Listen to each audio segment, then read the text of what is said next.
Saijungbu katong thoya Siring sorok tonggi naibo Saijungbu katong thoya Siring sorok tonggi naibo Wao syukurugo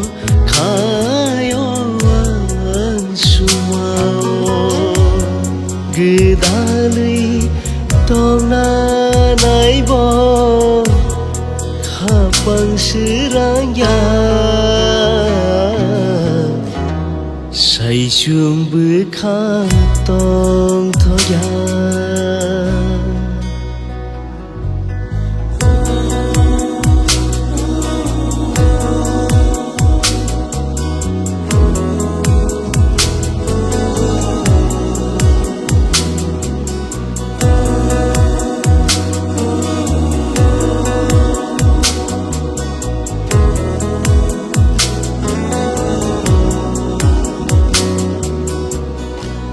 Hopun si jauh yang le Udi si khatang mani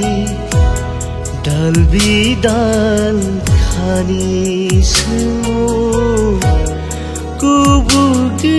kior mani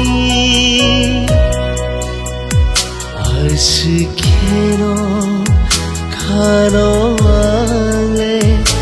Methe bui tongo Asikeno khano ale Methe bui tongo Saijungbu katong thoya Siring sorok tonggi naibo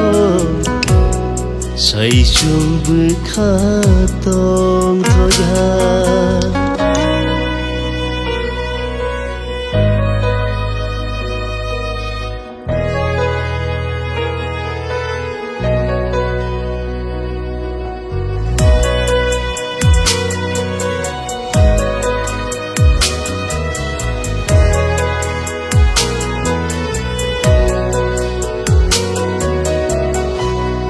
Sebabon kanle or kutugo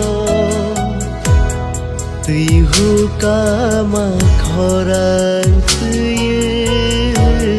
nuhu no ano Kapang bishe kui jago Waishano jago Kapang beshe hui jago Waishano jago Saijungbu katong thoya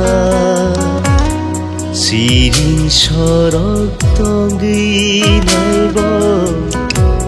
Saijungbu katong thoya Siring sorok tonggi naibo Wao syukurugo kayoan sumao Gedalui tongna naibo Kapang serangya Saijungbu katong thoya